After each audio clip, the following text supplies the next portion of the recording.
Eh bien, bonsoir à toutes et à tous. Ravi de vous accueillir. Vous êtes extrêmement nombreux. Voilà, vous êtes encore certains à vous installer tranquillement. Ravi de vous accueillir. Donc, vous l'avez compris pour cette conférence autour de la performance.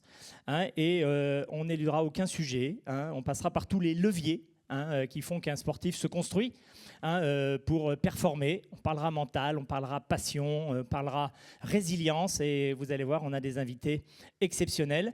Soirée exceptionnelle, invité exceptionnel. Pour le premier, petit indice, première vidéo.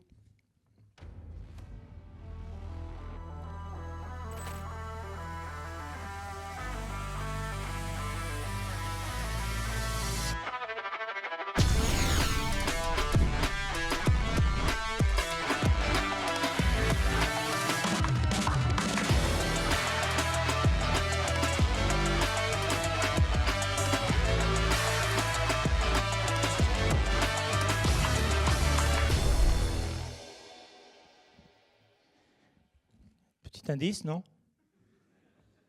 Bon, le premier invité, finalement, n'est plus à présenter. Vous le connaissez tous. Première carrière, il aime rappeler une première vie professionnelle pendant 15 années, ponctuée de 35 victoires. Alors, il en a eu très, très belle. C'est un champion de France de cyclocross. Il a été également champion de France sur route. Participé à tous les plus grandes courses, ce qu'on appelle les monuments, avec de nombreux accessites. Il est 4e du championnat du monde en 1985, mais on se rappelle surtout de lui pour ses 2 victoires à Paris-Roubaix en 1985 et 1991, sans oublier bien sûr les grands tours où il a accompagné les plus grands leaders tels que Bernard Hinault et Laurent Fignon. Il arrête sa carrière en 1994, mais la passion, déjà, le feu, l'ambition, il va créer, fonder, en devenir naturellement le manager général de cette équipe FDJ à l'époque, de 1997 à 2017.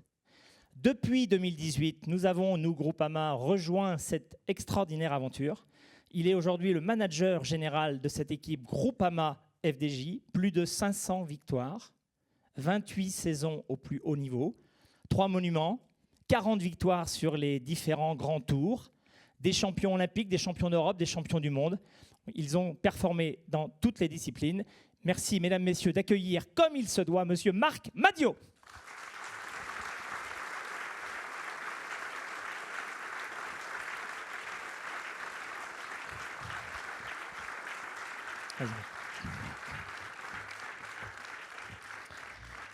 On va s'installer, on est bien, tranquille, on est chez nous, entre nous.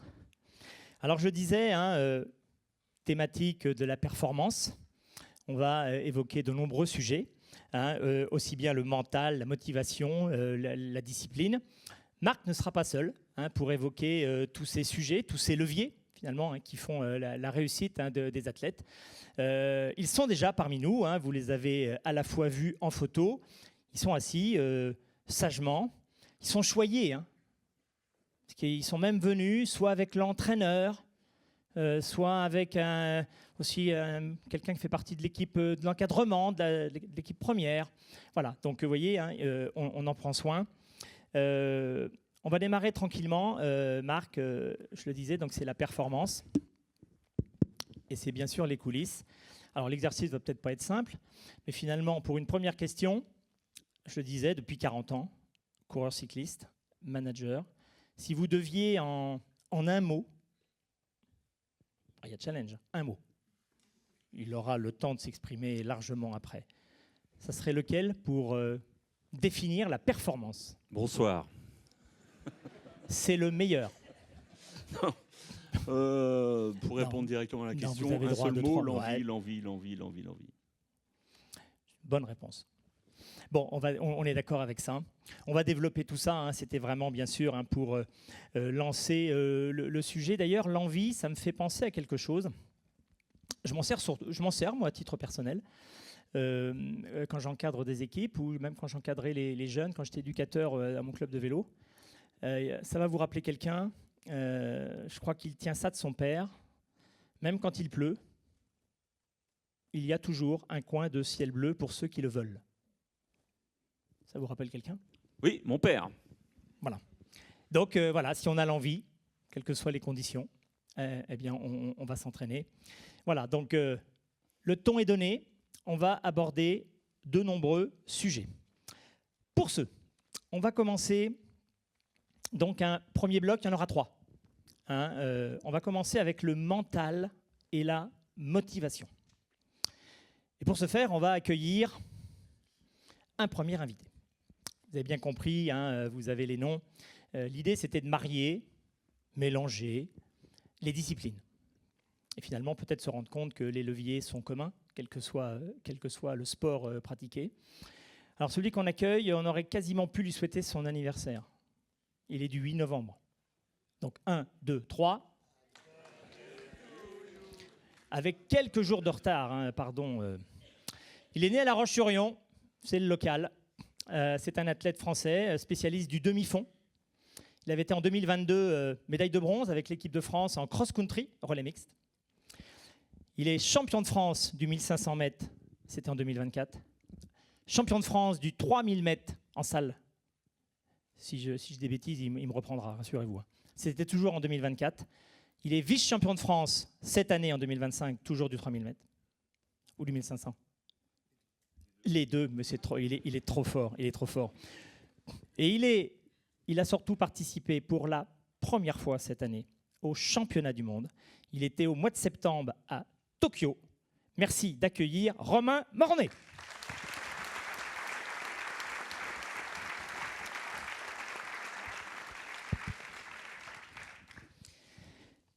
Alors, Romain, on va démarrer tranquillement et peut-être pour nous mettre un peu dans l'ambiance, peut-être une petite vidéo également.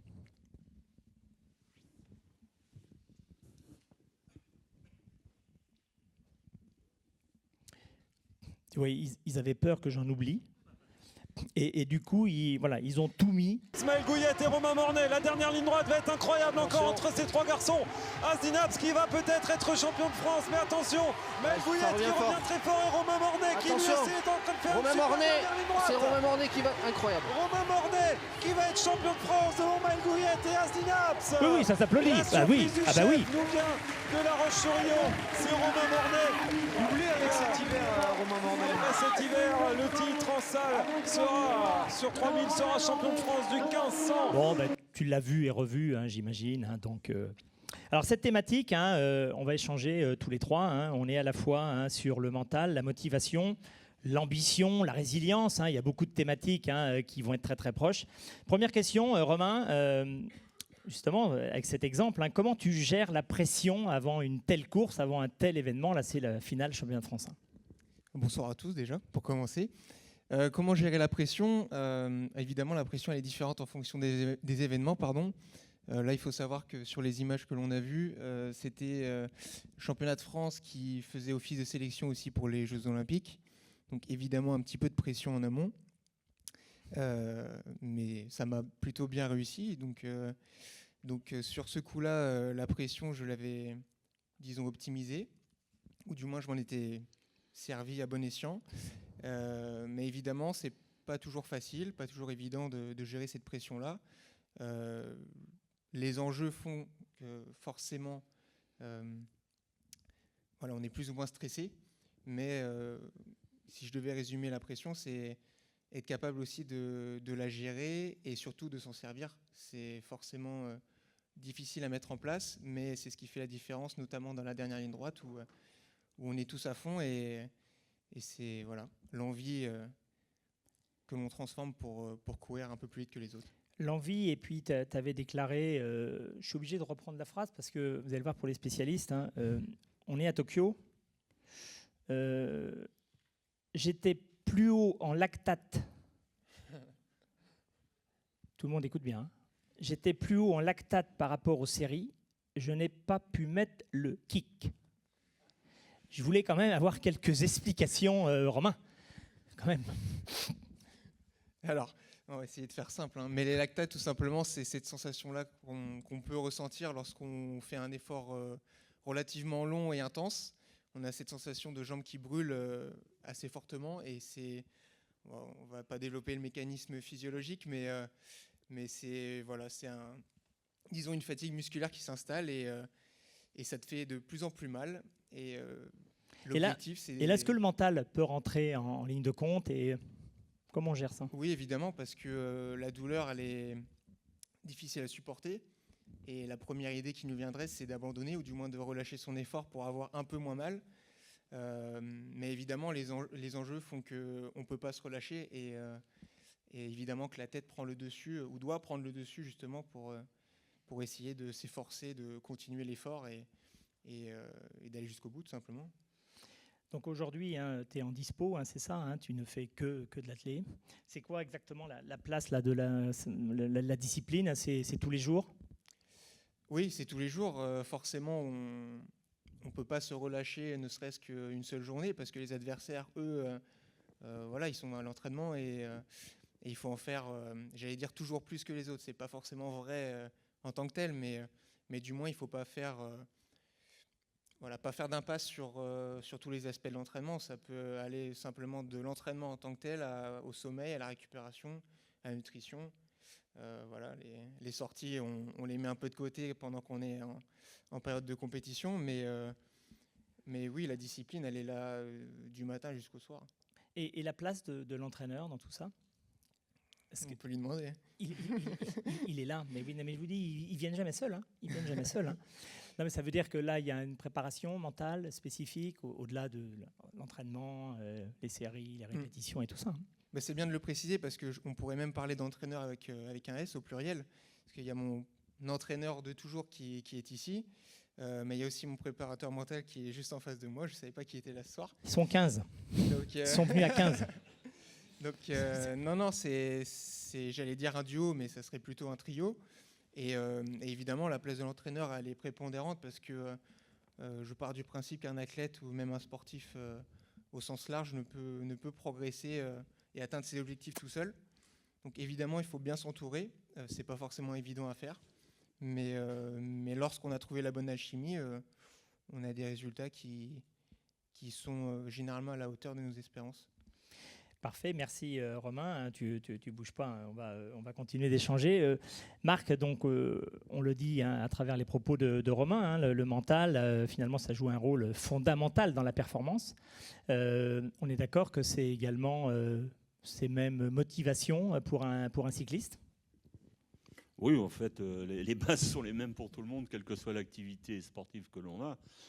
Ce qui compte, c'est ce qu'on va mettre en place en amont de la compétition pour être performant. La pression, en fait, elle vient quand on n'a pas bien travaillé. Si on a fait ce qu'il fallait avant à l'entraînement, si on a rempli toutes les cases que l'on s'était fixées pour obtenir le niveau de performance attendu, la pression, elle est simple et facile à gérer quelque part. Ce qui compte, c'est d'avoir... rempli toutes les cases avant, d'avoir travaillé la volonté. Moi, ce que je faisais quand j'étais coureur, par exemple, c'était je me fixais des exercices de volonté tout à fait personnels, qui étaient parfois dérisoires, mais le fait de s'imposer des petits détails, des petites choses au quotidien, ça stimule, ça renforce le fait de se dire, en course, je vais peut-être me retrouver en situation de jouer la gagne. Et ce qui est le plus important quand on est dans cette situation, c'est de ne pas avoir de regrets à la sortie. De se dire, j'ai terminé la course, bah ouais, mais si j'avais fait ça en plus à l'entraînement, si j'avais géré différemment, j'aurais peut-être pu aller chercher le résultat. Ça, en fait, c'est ce qu'il faut bannir. Ce qui est important, c'est d'avoir fait en amont l'entraînement, d'avoir rempli chacune des obsessions qu'on peut avoir. Moi, quand je préparais une course, j'étais obsédé par ce que j'avais à faire, j'étais obsédé et j'écartais tout ce qui pouvait en périphérie me perturber dans mon approche de la course. Petit exemple, dans la vie quotidienne, on a notre vie sportive et on a notre vie familiale et notre activité au sein de la société en général. Moi, je partais d'un principe très simple, c'est je suis coureur, tout ce qui se rattache directement à la course est prioritaire sur le reste. Par exemple, si vous avez des courses à faire avec madame, si vous avez besoin d'aller chez le notaire, si vous avez besoin d'aller à la mairie ou pour faire de la paperasserie ou autre, ça passe après l'entraînement. Je ne veux pas entendre un coureur qui vienne me dire « Ah ben, j'ai pas pu m'entraîner cette semaine parce que je devais aller avec ma femme faire tel ou tel déplacement ou je devais aller chez le notaire pour signer l'achat de l'appartement ou de la maison. Ça, non. Bon, La priorité, il a dit non. Il a dit non. La priorité, des priorités, c'est ce que l'on a à faire par rapport à la compétition. Moi, je me cadenassais sur la compétition. Je vivais de façon obsessionnelle par rapport à des objectifs. Et l'exercice de volonté, c'est par exemple d'aller rouler le 1er janvier, tout simplement parce que je sais que si moi je vais rouler le 1er janvier, les autres ne vont pas y aller. C'est un petit avantage psychologique. Et j'essayais de mettre en place plein de petites choses comme ça pour arriver au moment opportun que j'avais décidé par rapport à un objectif, j'étais prêt. Et donc, il n'y avait plus d'appréhension, il n'y avait plus de pression quelque part. Je savais que j'étais prêt, j'étais dans ma bulle et je me mettais en situation de performer. Après, le destin fait le reste. Vous vous retrouvez face à vous-même. Quand je gagne Paris-Roubaix la première fois, à 50 bandes de l'arrivée, je me suis dit, aujourd'hui, tu vas savoir. Tu vas savoir si tu peux ou si tu ne peux pas gagner un grand truc. Tu pourras raconter tout ce que tu veux à l'arrivée, dire j'ai pas eu de chance, j'ai crevé, ça s'est mal goupillé, j'ai été enfermé au moment où ça... Non. Je savais que personnellement, j'aurais ma réponse. J'aurais ma réponse. J'ai eu ma réponse. Clairement. Donc là, c'est votre vision, on a parfaitement compris, en tant qu'athlète que vous avez été, en tant que manager. Quelque part, j'attends la même chose. J'attends la même chose des coureurs qui sont avec moi. Même pas besoin de poser des questions avec Marc. À ceci dit, ça fait bien. À ceci en plus que je dirais, quand on est patron d'une équipe sportive, le premier truc qu'on apprend, c'est la patience. Quand on est polarisé sur soi-même par rapport à sa propre action, on n'est pas dans l'impatience puisqu'on est dans sa propre gestion. Quand vous vous occupez des autres et quand vous formez un groupe ou une équipe, la première des choses qu'on apprend, c'est la patience. Parce qu'ils n'avancent pas forcément au même rythme, ils n'ont pas forcément les mêmes obsessions et ils n'ont pas forcément les mêmes objectifs ou motivations. Donc déjà, quand on recrute et quand on s'occupe d'un groupe, la première des choses, c'est de se tromper le moins possible sur ceux avec qui on va travailler. Parce que si vous prenez que des gens qui sont lancinants ou qui n'avancent à rien ou qui ne veulent pas faire les exercices, vous perdez votre temps, vous perdez votre argent et eux, ils n'ont plus rien à faire là. Donc le but du jeu, quand on a une équipe dans le sport, le premier truc, c'est de ne pas se tromper dans le recrutement. Essayez d'avoir le bon coup d'œil, essayez de percevoir ce que le coureur va venir chercher chez vous et être en capacité de le lui apporter. Si on n'est pas en situation, si on n'est pas en adéquation avec le coureur, ça arrive de temps en temps, mais il ne faut pas que ça arrive trop souvent parce que c'est la faillite collective. Et du coup, Romain, vous, parce que donc là, on a bien compris, en tant qu'athlète, vous suivez scrupuleusement à la lettre le plan d'entraînement ou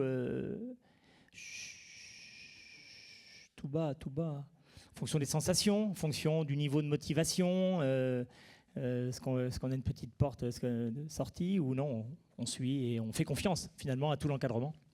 J'allais vous répondre non, non pas parce que j'en fais moins, mais pardon, parce que j'aurais tendance à en faire plus.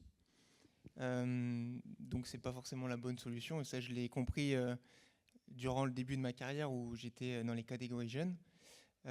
Forcément quand on a envie de bien faire, j'allais dire la mauvaise chose à faire, c'est de vouloir en faire trop. Alors après, pour la majorité des athlètes et des sportifs, faut pas leur dire ça en premier lieu parce que ils auraient tendance à mettre vite le frein à main. Mais lorsqu'on veut progresser et atteindre le haut niveau, voire le très haut niveau, la première pensée que l'on pourrait avoir, c'est d'en faire le plus possible parce que, comme le disait Marc, celui qui est à côté de moi et qui s'entraîne aussi pour avoir sa place aux mondiaux ou aux Jeux Olympiques, peut-être qu'il en fait plus, peut-être qu'il allait s'entraîner 2 fois aujourd'hui et moi j'y suis allé qu'1 fois. Donc je respecte les plans maintenant. Je vais échapper à la correction après. Mais évidemment que c'est important et ce respect du plan, il passe aussi par la confiance. Parce que c'est facile de faire confiance à son entourage, à son staff quand on gagne et quand on réussit. Quand on est au fond du trou, c'est un peu plus dur. Et c'est là où c'est encore plus important de bien s'entourer et d'échanger, de discuter et de garder notre ligne de conduite. Parce que, et je pense que Marc, là encore une fois, pourra le confirmer, quand les résultats ne sont pas à la hauteur de nos espérances, il y a beaucoup de personnes qui arrivent subitement autour de nous, nous conseiller parce que leurs conseils sont mieux que les autres. Et évidemment, voilà, il faut rester dans sa bulle avec les gens qui nous font confiance, avec qui on a confiance. Et je pense que c'est la meilleure recette pour atteindre ces objectifs. Vous faites un peu de vélo ? Oui. Parce que j'allais demander s'il y avait des similitudes finalement entre le vélo, le demi-fond. Oui, forcément, il y a des similitudes d'un point de vue physiologique. Évidemment, on va parler un peu brièvement, mais tout ce qui passe par le foncier, la caisse, comme on dit, c'est fondamental pour à la fois les demi-fondeurs et aussi les cyclistes. Et oui, j'intègre le vélo maintenant dans les prépas parce que c'est moins traumatisant musculairement. C'est ce que j'allais dire, oui. Et au niveau articulaire également. Et ça permet aussi de développer le foncier un peu plus en faisant davantage d'heures d'entraînement. Parce que forcément, on ne peut pas aller courir 3 heures de suite tous les jours. Il y aurait des soucis articulaires et musculaires qui arriveraient très rapidement, alors qu'on peut aller rouler 2-3 heures, voire plus, pour les spécialistes, sans souci, quoi. Les cyclistes, on est d'accord qu'en pleine saison, ils ne peuvent pas courir. Je dis ça parce que je viens de voir que Valentin Madouas, vous connaissez, champion de France en 2023, il vient de faire un semi-marathon là, dans sa Bretagne, là, 1h20. Ouais, ça fait moins de 4 minutes au kill, c'est pas mal. Ouais. Ils ont le droit de faire un peu autre chose à l'intersaison parce que justement, Valentin, il disait il n'y a pas longtemps que lui, son équilibre, c'est entre tout l'entraînement, mais c'est aussi tout le côté famille et pouvoir faire des choses un petit peu pour se vider la tête. Tout est bon à partir du moment où physiquement ça apporte un plus et où ça fait travailler l'organisme. Si au lieu d'aller rouler, on va faire un peu de footing ou un semi-marathon ou un triathlon, pourquoi pas. Il n'y a pas de rejet, il n'y a pas d'interdit. Ce qui compte, c'est d'avoir une hygiène de vie. Ce qui compte, c'est d'être focus sur ce qu'on a à réaliser pour la préparation de la saison. Ce qui compte, c'est de se régénérer aussi dans la période d'intersaison et d'être un peu hors circuit, entre guillemets, cycliste, pour retrouver de la fraîcheur mentale et physique qui vous permettra de redémarrer sur de bonnes bases à partir de la mi-novembre ou fin novembre pour attaquer les premiers stages en décembre. Mais d'aller courir et de s'oxygéner en faisant un semi-marathon, c'est plutôt rassurant. Et je suis plutôt bienveillant avec ce type d'activité, vous en doutez. Moi, quand j'étais coureur, j'ai commencé, avant d'être coureur cycliste et avant de basculer sur le vélo, j'ai fait de la course à pied parce que mon père en avait fait. Donc je me suis retrouvé dans le club de cross-country et j'ai fait un peu d'athlétisme, donc du demi-fond et du cross-country. Mais j'ai vite compris que j'avais pas la vocation et que j'avais pas le mental pour faire ça. Donc, par contre, je l'avais pour le vélo. En fait, ce qui compte dans quelque activité que l'on est, c'est de trouver ce pourquoi on est fait. On a tous des talents, on a tous des capacités, on a tous des moyens physiques ou mentaux qui vont nous permettre de progresser. Mais le plus important, c'est de trouver ce pourquoi on est fait. Et on n'y arrive pas toujours. Et le mental, c'est inné chez un athlète ou ça se travaille, ça se construit au fil du temps? Alors moi, je pense que le mental, c'est inné quand on a trouvé ce pourquoi on est fait. Romain ? Par exemple, je termine. Par exemple, sur le fait d'être coureur à pied, mon mental est le même en fait. Sauf que je n'avais pas envie de m'adapter à la course à pied et que j'avais envie de le faire pour le vélo. Mais mentalement, j'étais la même personne. Sauf que par rapport à la course à pied, je n'avais pas le feeling pour ça. Ce qu'il faut, c'est trouver ce pourquoi on est fait. Et une fois qu'on a trouvé ce pourquoi on est fait, je pense que le mental est beaucoup plus facile à développer. Romain ? Totalement d'accord. Ouais. Le mental, on en a tous quand on est formé pareil. Donc, c'est surtout de savoir pourquoi on fait telle chose. Par exemple, si on va courir et qu'on a 10 fois 1000 à faire, c'est pourquoi on le fait. Est-ce qu'on le fait parce qu'on veut faire plaisir au coach? Est-ce qu'on le fait parce qu'on veut être champion de France? Est-ce qu'on le fait parce que ça nous fait du bien à l'esprit et on essaie d'oublier la journée de travail? Mais il faut trouver la vraie raison. Et c'est ce pourquoi on y va et non pas pour faire plaisir aux autres, par exemple. On est d'accord. On va clôturer cette séquence sur le mental. Peut-être faire une petite pirouette, si vous me permettez. Là, on était plutôt sur le mental, mais très connoté, très positif, en fait. Les valeurs, un mental à toute épreuve. Je vais m'entraîner dès le 1er janvier, même s'il n'y a pas de soleil. Le ciel est bleu quand même. La charge mentale. chez un sportif de haut niveau, qui est valable dans la vie de tous les jours, personnel, professionnel. Ça, est-ce qu'en tant que manager, est-ce que c'est des choses auxquelles on veille, on suit un peu le mental des athlètes, ou c'est propre là aussi à chacun? On suit le mental. De toute façon, le mental va avec la performance. Donc, quand il y a un déficit de performance, on va essayer de trouver les raisons pour lesquelles il y a ce déficit. Après, le déficit, il vient depuis plusieurs points. Il y a peut-être une surcharge d'entraînement, il y a peut-être une surcharge de compétition, mais il y a peut-être aussi une usure mentale qui s'installe chez l'individu. Et l'usure mentale, elle existe dans le sport, mais elle existe aussi dans le monde de l'entreprise. Bien sûr. On peut avoir une activité dans l'entreprise qui fait qu'il y a une usure et une saturation qui pousse à aller vers la sortie à un moment ou à un autre. Donc c'est la même chose dans le sport. Alors on parle beaucoup de charge mentale dans le sport, mais la charge mentale, elle existe également dans le monde de l'entreprise, dans le travail ou dans la vie active que l'on peut avoir. Donc personne n'est à l'abri d'un coup de mou, personne n'est à l'abri d'un renoncement. Ce qui compte, c'est de le comprendre. Ce qui compte, c'est de s'adapter à la situation. Et ce qui compte aussi, c'est de rebondir ou de trouver la solution pour continuer dans l'activité que l'on a ou pour changer d'activité. Parfait. Marc, je vous garde bien sûr avec nous. Donc on a parlé de rigueur individuelle, force mentale et avec aussi une vision managériale, vous l'avez bien compris, et la présence de Marc ce soir. Juste une dernière question, Romain, finalement très, très simple et très, très sportive pour le coup. C'est quoi les prochaines échéances? C'est quoi les prochains objectifs? Les prochains objectifs sont hivernaux, à commencer par les championnats du monde de cross, début janvier, aux USA. Alors avant cela, évidemment, il faut être sélectionné. Donc je vais attendre mi-décembre pour avoir la réponse.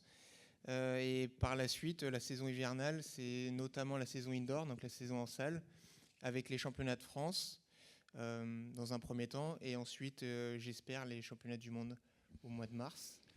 Et pour ce qui est de la saison estivale, donc la saison en extérieur, les championnats d'Europe l'été prochain à Birmingham. Bon, eh bien, je crois qu'on va pouvoir applaudir très très fort Romain Mornet.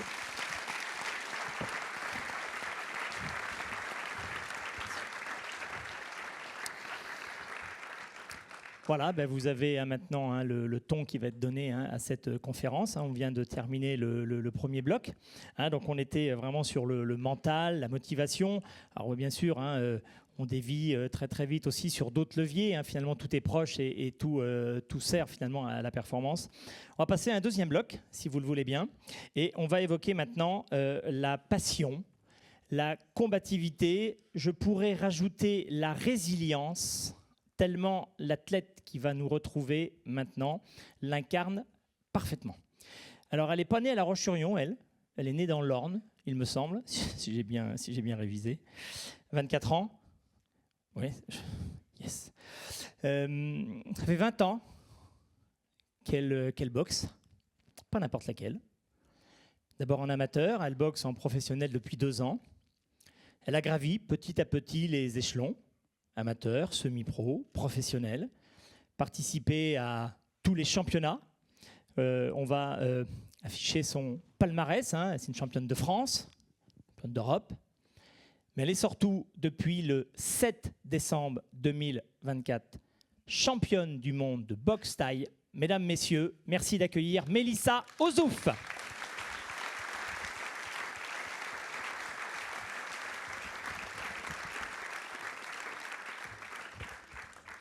Alors, j'aurais dû rajouter boxe thaï ISCA.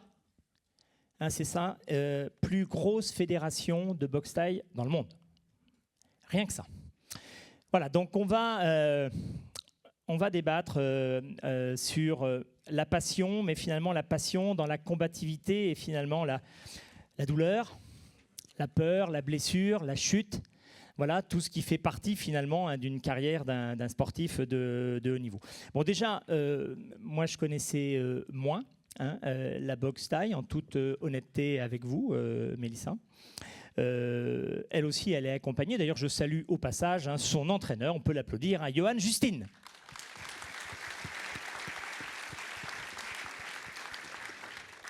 Alors pour faire un petit peu plus ample connaissance avec vous, peut-être déjà, qu'est-ce qui vous a attiré vers la boxe thaï?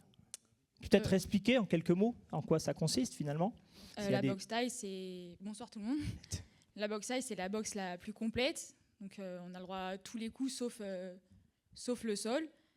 Et pour mon cas, absolument rien ne m'a attiré dans ce sport, puisque c'est mon père qui m'a forcé à en faire dès le trotteur.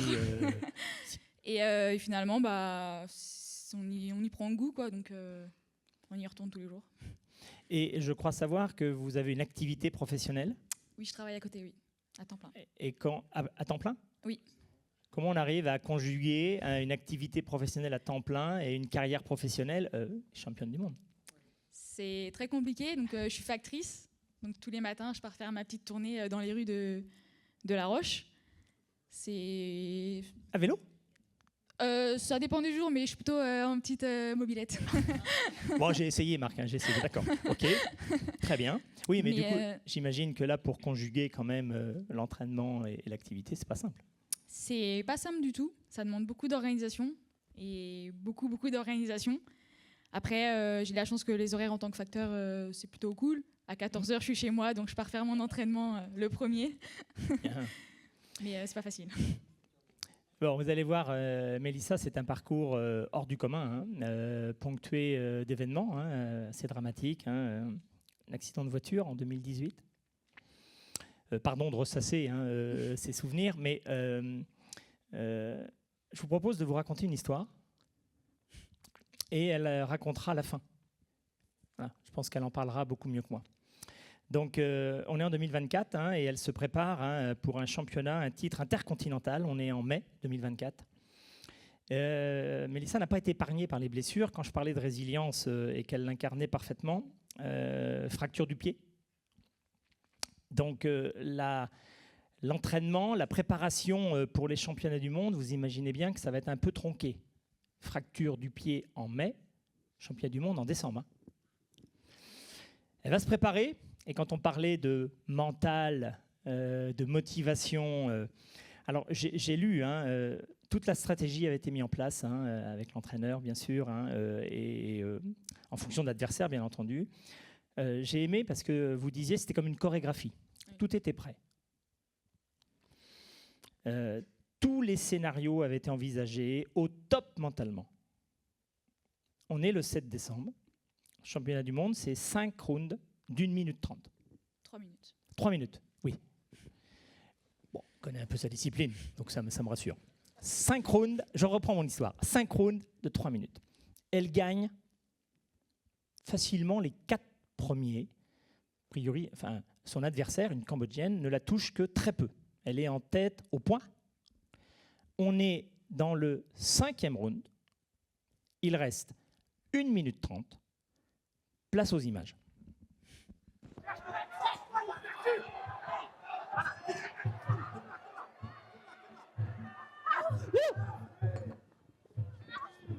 Time. Ouais. Ça va ou pas? C'est fait. C'est quoi? Déchirure. Le nez? Non, déchirure de la cuisse. La cuisse? Elle t'as encore mal? Tu peux arrêter, tu peux continuer ou pas? Tu me dis? Tu me dis, tu continues ou pas? À ce moment-là, c'est le caméraman qui a une déchirure. Non. Ok. Bon.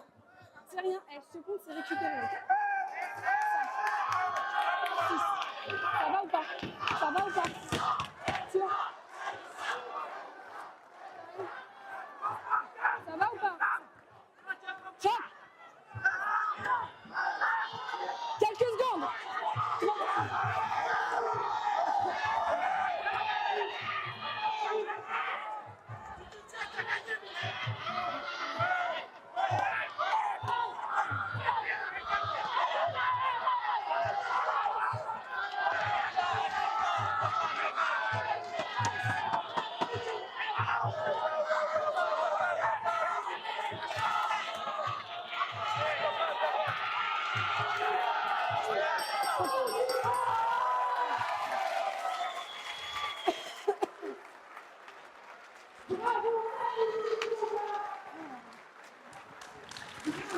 Oui, ça s'applaudit parce que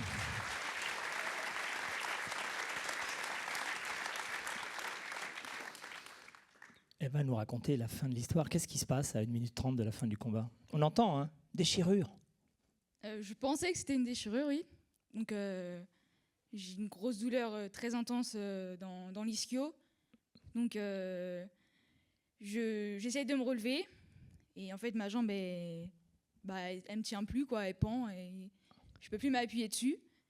Et je savais que c'était la fin du combat. Je savais que potentiellement, j'avais gagné ce combat si j'allais jusqu'au gong final. Et au moment où l'arbitre décide de me compter, parce que c'est les règles, elle doit me compter parce que je suis blessée, il y a mon coach du coup et mon grand frère qui était aussi dans le ring à ce moment-là, dans le coin, qui me disent que si je tiens, je gagne. Donc je fais un peu abstraction de la douleur, mais c'est assez compliqué. Et j'entends mes coachs du coup me dire de me coincer dans un coin du ring et en fait d'attendre que le gong, que la foudre de l'adversaire passe et d'attendre les 30 secondes du gong final. Donc le gong sonne et j'ai aucun souvenir après parce que je perds connaissance. Oui, ça s'applaudit.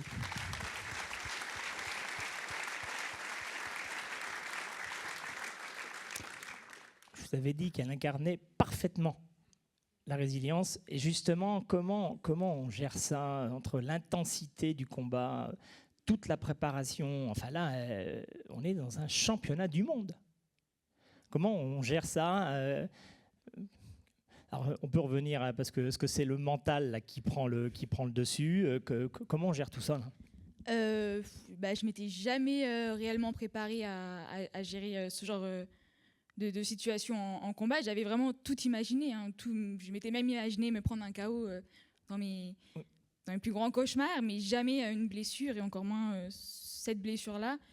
Et je pense que pendant les 30 secondes où je suis blessée et où je dois attendre la fin du combat, ma vie défile, quoi. Je me dis, les 3 mois de préparation, je dois aller au bout, quoi. J'ai pas le choix, j'ai gagné, je dois aller au bout. Mais je ne saurais même pas comment ce mental est rentré en jeu, quoi. Est-ce que la passion, justement, vous faites de la boxe depuis 20 ans, championnat du monde, c'est le Graal, quoi. Ah oui. J'imagine, hein, moi qui suis resté au niveau régional.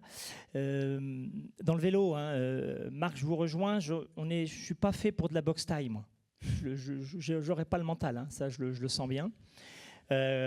Comment la passion va prendre le dessus, parce que par rapport à la pression notamment de ces combats, parce que là c'est la violence du combat en plus. La pression, avant le combat, j'étais vraiment, comme disait Marc tout à l'heure, j'avais vraiment coché toutes les cases pendant ma préparation, tout était au top du top, mentalement j'étais sûre de moi, je m'étais donné à fond. J'avais peut-être eu une petite période de surentraînement parce que je voulais en faire plus que mon adversaire. Mais j'étais sûre de moi. En fait, quand je suis montée sur le ring, je savais que j'allais gagner. Pour moi, c'était une évidence. Je ne pouvais pas faire autrement, quoi. Le résultat, ça devait être ça. Mais je ne me rappelle plus de la question. Eh bien, c'était parfait, la réponse, par contre.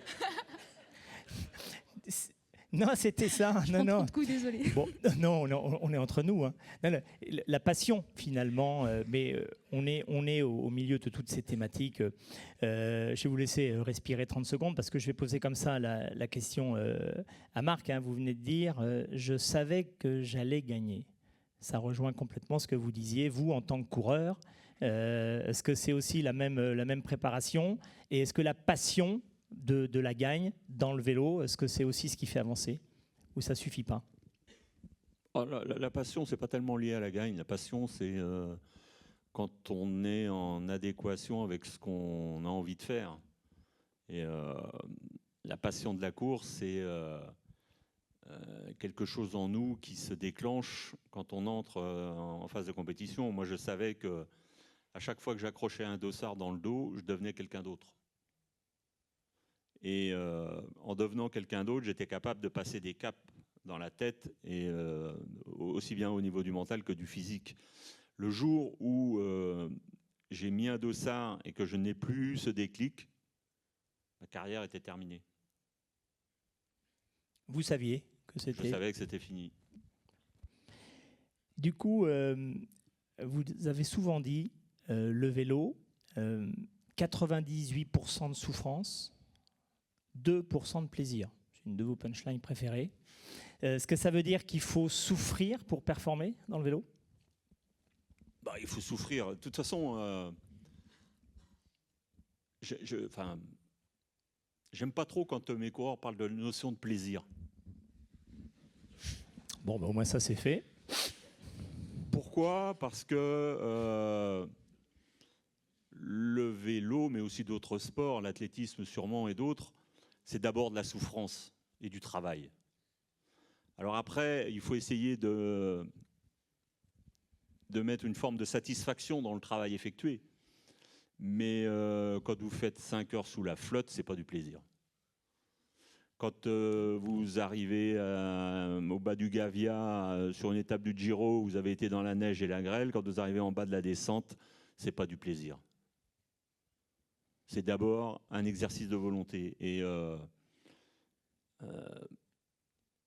quand on fait du sport de haut niveau, quel que soit ce sport, la notion de plaisir est très courte. Enfin, moi, en ce qui me concernait, en tous les cas, quand j'étais coureur, la notion de plaisir était extrêmement réduite. C'est le moment où on passe la ligne d'arrivée, ça dure 10-15 secondes, et après, quelque part, on est dans une forme de service après-vente. Mais le plaisir du plaisir, et rester sur la notion de plaisir en permanence, c'est pas avec ça qu'on fait une carrière. Il faut d'abord du travail, il faut de l'envie, de l'abnégation, du sacrifice, essayer de transformer ce sacrifice en quelque chose que les autres ne font pas, pour le faire plus simplement et plus facilement. Et puis après, oui, la satisfaction, c'est le résultat, mais c'est éphémère, parce que vous pouvez gagner Paris-Roubaix le dimanche. Si le mercredi, vous êtes à la Flèche Wallonne, vous retrouvez très vite et très rapidement le mal aux jambes. Donc ça vous ramène à la réalité du moment et du terrain. Donc le plaisir, il est intense, mais il est très court. En boxe taille, est-ce qu'on arrive à un moment à prendre du plaisir alors qu'on se met des coups en permanence ? Faut aimer se prendre des coups. Mais est-ce qu'on prend du plaisir ? Oui, j'aime monter sur ring, c'est mon terrain de jeu. Maintenant, finir un combat blessé ou perdre 5 kilos en quelques heures, c'est loin d'être du plaisir aussi. Mais voilà, le plaisir, c'est quand on a le bras levé, quand on pense à tous ces sacrifices, tous ces efforts qu'on a faits. Mais voilà, comme disait Marc, ça dure 15 secondes, puis après, plus de souffrance également que de plaisir, finalement. Oh, oui, je pense. Oui. On est d'accord. On parlait de souffrance, on a vu les images. Dans le vélo, il y a beaucoup de chutes. On ne va pas ce soir débattre s'il y a des raisons, s'il faut changer certaines règles, est-ce qu'il faut aller sur la technologie des vélos de plus en plus performants et tout. Moi, je pourrais plus rester, Marc, les chutes. Un coureur, il sait que ça fait partie du job. Comment on appréhende ça ? Est-ce que là aussi, un athlète, c'est une vision différente ? Le risque, il est là, il est présent. Je pense que comme coureur ou comme patron d'équipe, on fait abstraction. On fait abstraction parce qu'on est tourné vers le résultat et on est tourné vers la performance. Je pense que si on regarde et si on voit trop le danger, c'est fini aussi. Poser la question à des gens qui sont pilotes automobiles en Formule 1 ou ailleurs, quand ils commencent à voir le danger et à sentir la difficulté dans ce domaine, c'est fini. Et je pense qu'en vélo, c'est un peu la même chose. Et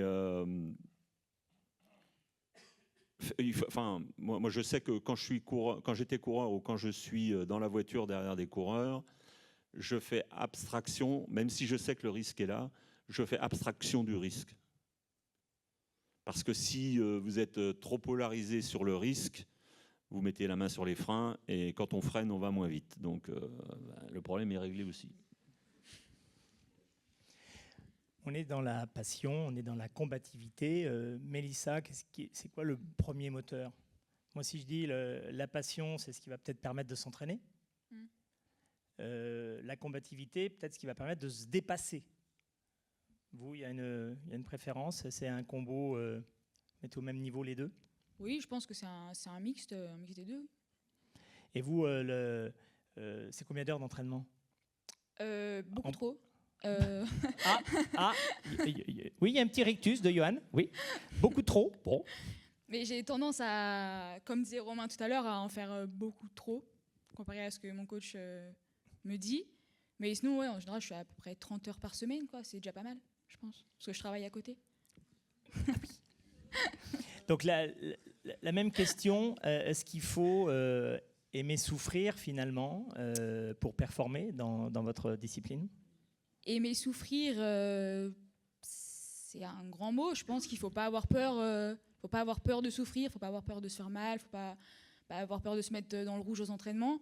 Après, non, j'aime pas souffrir, quoi. C'est pas mon truc, j'aime pas. Mais on le fait, ça me fait pas peur. Le manager, Marc, que vous êtes là, il a un rôle à jouer justement là sur ces thématiques-là, de passion, de combativité, d'entraînement, ou est-ce qu'on laisse le coureur avec ses sensations là aussi? Après, il y a tout le pôle sportif, les directeurs sportifs lors des épreuves et tout. Est-ce que le manager a un rôle là? Il a un rôle quand les gens n'ont pas fait leur boulot. Mauvais rôle, oui, non, mais en fait, si vous voulez, on part sur une notion de confiance, on part d'abord sur une notion de collaboration et d'envie de travailler ensemble. Ça, c'est la base. Donc tout à l'heure, je vous disais, il faut essayer de ne pas se tromper au moment du recrutement. Donc si on part du principe qu'on ne s'est pas trompé au niveau du recrutement, on est en osmose avec entraîneur, directeur sportif et coureur. J'ai envie de dire, jusque-là, tout va bien, la performance se développe, les résultats sont en adéquation avec les capacités que l'on a. J'ai envie de dire, là, il n'y a pas de souci. Où ça devient un peu plus tendancieux et problématique, c'est quand on n'est pas au rendez-vous. C'est-à-dire que vous avez le potentiel du coureur, vous avez le potentiel de l'entraîneur, vous avez le potentiel du directeur sportif, mais au bout du compte, il n'y a pas le résultat. Donc le rôle du patron d'équipe, c'est à ce moment-là de dire, dis donc, il y a un problème là. On n'est pas là où on doit être, où on voudrait être. Après, il y a diverses raisons qui peuvent justifier le fait qu'on ne soit pas au niveau du résultat attendu ou souhaité. Mais il est clair que si ça se répercute trop souvent et trop longtemps dans le temps, on ne peut pas continuer. C'est ce qui fait que les contrats ont un début et ont une fin. Parfaitement clair. Voilà. Après, on peut mettre tout l'affect que l'on veut, on peut mettre toutes les relations humaines que l'on souhaite, on peut faire toutes les préparations mentales que l'on veut. Mais il y a quand même un moment où on est face à la feuille de résultat. Et il y a un autre truc très important. Quels que soient les résultats que l'on obtient, au 1er janvier, il faut avoir le réflexe de remettre le compteur à 0. Qui que l'on soit, quel que soit le niveau de performance que l'on a eu. Comme un Groupama, Gilda. Finalement, 1er janvier, on met les compteurs à 0. Finalement, il y a beaucoup de similitudes. Et si on veut durer, c'est la seule solution. Parce qu'on peut faire des one-shots et faire une performance et avoir un résultat, et puis vivre ou survivre là-dessus pendant un certain temps. Si vous restez dans ce modèle-là, vous êtes mort à courte échéance. Parfait, ça sera votre mot de la fin en tout cas pour cette thématique. Je vous garde encore quelques secondes, Mélissa. J'ai envie de savoir, moi, c'est quoi les prochaines échéances? Il y a revanche ou avec la Cambodgienne? Ils m'ont proposé une revanche en avril, mais du coup, c'était ma blessure, je vais me faire opérer en urgence. Donc là, vous n'étiez pas prête pour la revanche? Donc j'étais absolument pas prête pour la revanche. Peut-être qu'il y en aura une, peut-être même que mon coach est déjà dessus, je ne sais pas. S'il y a revanche, ce sera au Cambodge, par contre, parce que... au Cambodge? Ah oui, du coup, là, oui. J'aimerais aller marquer les esprits au Cambodge, oui. Mais pour l'instant, ce n'est pas mon objectif. Marquer les esprits, on voit à peu près le tempérament. On voit le tempérament. Et sinon, là, plus proche, il y a des échéances là, à venir? Il y a une échéance à venir. Là, je reviens d'un combat déjà, donc je me repose un petit peu. Et dans 1 mois, normalement, je fais une ceinture mondiale en Tunisie, normalement. Mélissa, c'est la passion, c'est le feu intérieur, c'est la combativité, c'est l'art de ne jamais rien lâcher. Mesdames, messieurs, Mélissa Ozouf. Merci.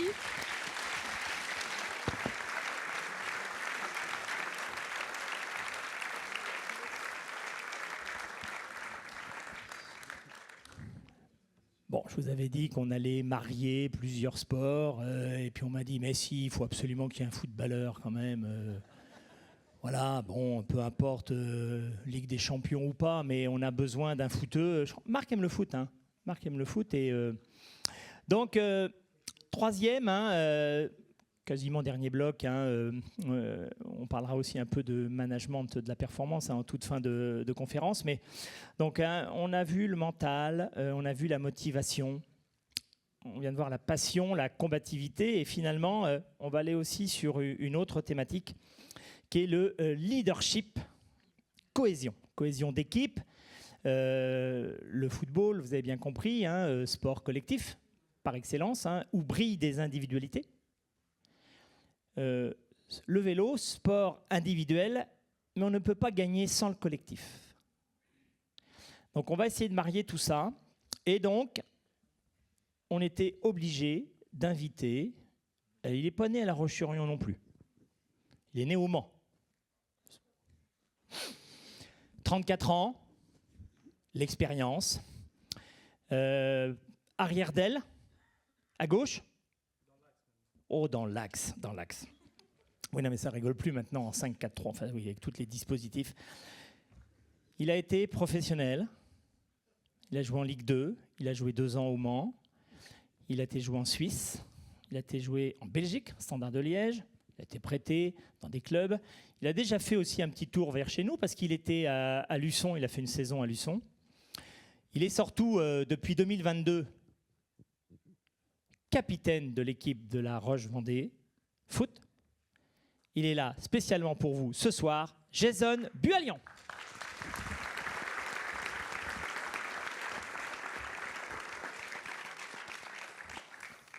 Bonsoir tout le monde.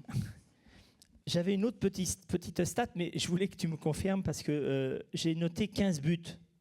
Moi, 15 buts dans toute ta carrière. Ah, peut-être au total, oui. Tu comptes peut-être les entraînements, je sais pas. Pour un défenseur, je vous donnerai la mienne en sport co. J'étais attaquant. J'ai marqué 10 buts en 10 ans. C'est moins bon. T'as pas été professionnel, du coup. Ah non. Non, moi c'est le vélo, hein, chacun son sport. Bon, revenons plus sérieux, mais en tout cas, rien de mieux qu'un capitaine pour expliquer finalement hein, ce positionnement hein, de leadership. On va aborder tout ça, est-ce qu'on l'a, est-ce que c'est là aussi, est-ce que c'est inné, est-ce que ça se travaille. On va voir si quand on est capitaine, est-ce qu'on performe pour soi-même ? Est-ce qu'on performe pour le collectif ? Ça signifie quoi d'être capitaine ? Pour moi, ce que ça signifie, c'est surtout arriver à 34 ans, comme tu l'as bien dit tout à l'heure. J'ai un avantage sur mes coéquipiers, c'est que j'ai l'obligation de rester concentré et d'avoir envie pendant toute une année. Et dans notre sport, qui est le football, c'est ce qu'il y a de plus compliqué parce qu'il se passe beaucoup de choses dans une saison. On a nos moments où... comme en ce moment, et je félicite l'équipe parce que tout se passe très bien. Ils sont premiers, messieurs, dames. Hein. Vous le saviez, mais ils sont premiers de leur poule. Hein. Donc quand ça se passe bien, c'est pas si facile que ça, mais je reviens sur ce que je disais, c'est quand on vit plusieurs émotions dans une saison, c'est très dur de rester concentré. Comme tu l'as dit tout à l'heure, on est une équipe, donc faut que ces 23-24 joueurs soient sur la même envie. Et moi, d'avoir ce brassard autour du bras, c'est ce qui me permet d'avoir cet avantage et qui me donne des responsabilités importantes. Et comment vous entretenez justement cette motivation collective, justement dans des moments peut-être plus difficiles, des moments moins forts quoi. Ben moi, ça fait 8 ans que j'ai ce brassard de capitaine, 4 ans ici à La Roche et 5 ans à Créteil. Donc moi, ce que j'ai appris par rapport à ça, c'est que faut savoir anticiper les choses. Il faut savoir préparer une défaite. Il ne faut pas attendre que la défaite elle arrive pour sonner la sonnette d'alarme. C'est ce que je suis en train de faire parvenir à mes coéquipiers. Et c'est ce qui nous est arrivé. Je pense que tu m'en as parlé tout à l'heure sur le sujet Bordeaux, qu'on parlera juste après. Oui, c'est des choses qui doivent se préparer. C'est surtout pour les gars parce que on y est en plein dedans. C'est mentalement, ce sont des choses très difficiles sur toute une année. Parce que quand on est individuel, c'est un peu plus simple. Et comment justement, au service du collectif, toi en tant que capitaine, comment on gère son propre mental ? Pour moi, personnellement, mon propre mental, il est préparé. Tout à l'heure, Marc qui parlait de stage. Nous aussi, on a un stage en pré-saison. Pour moi, mon mental, il est préparé par rapport à des objectifs qu'on se donne individuellement et collectivement dès le début de la saison. Pour moi, c'est ce qui nous fait avancer chaque semaine, parce que dans ce sport, les objectifs, ils changent chaque semaine, car ce sont des adversaires différents. C'est comme ça que j'essaye d'emmener les gars pour être performants et au top de leur performance le week-end. Bon, on va en parler maintenant, parce que ça le démange, et puis enfin, ça me démange aussi. D'avoir dans votre pool le grand club, qui est les Girondins de Bordeaux. Est-ce que ça, c'est une source de motivation pour vous, pour l'équipe?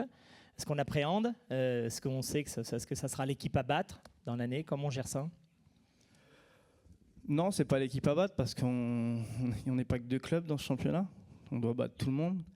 Mais c'est plus un point de bienveillance parce que quand on se dit dans notre effectif, il y a pas mal de joueurs qui n'ont jamais connu le monde professionnel. Donc qui dit pas connaître le monde professionnel, c'est pas connaître des stades avec du public. Ça, c'est des choses à préparer. Ça, c'est le rôle du staff et le mien en même temps, qui a malheureusement pas dû être très bien préparé parce qu'on n'a pas réussi à aller prendre ces 3 points là-bas. Mais pour moi, c'est une chose très bien parce que le football, il commence à grandir dans le monde amateur. Comme on l'a appris, il passe professionnel l'année prochaine en national. Donc, c'est des choses à préparer pour les joueurs, surtout mentalement, ce qu'on est en train de parler aujourd'hui. Parce que quand tu n'as jamais joué devant 13 000 personnes et dans un grand stade, c'est jamais facile. Et c'est ce que nous, on doit travailler à La Roche-sur-Yon parce que ça fait 3-4 fois qu'on va à Bordeaux, que Bordeaux vient et qu'on revient avec 0 point. Et vous parliez de stage, hein, on va l'évoquer aussi avec Marc juste après, hein, et je crois que c'est là qu'on forme la cohésion hein, dans un groupe. Il y a un coach, bien sûr, également. Hein. C'est quoi la place là, du coach, le capitaine le rôle est bien réparti? Oui, les rôles sont bien répartis. Il y a le coach, il y a un staff. Il n'est pas tout seul, il a son adjoint, il a son préparateur physique et son analyse vidéo. Et oui, c'est un travail qu'on fait en stage. Le coach désigne son capitaine. Il le désigne souvent par rapport à, comme on peut le voir sur le tableau, soit l'ancienneté dans le football ou la carrière ou le besoin personnel de la personne.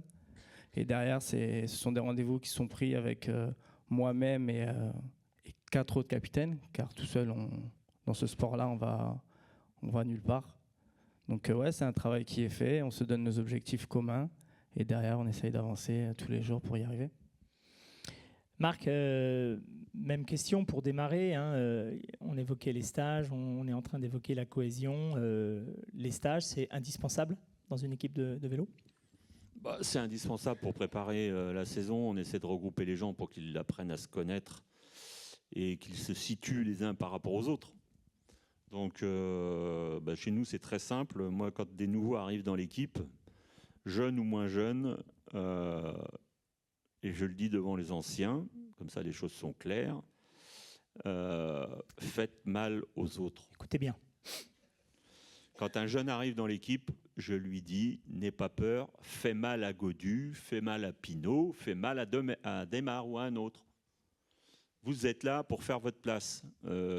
Par expérience, j'ai été professionnel pendant 15 ans. Quand vous arrivez dans le monde professionnel, je pense que c'est la même chose dans le foot ou ailleurs, il faut tout de suite faire sa place, montrer qui on est et vite comprendre ce pourquoi on est fait.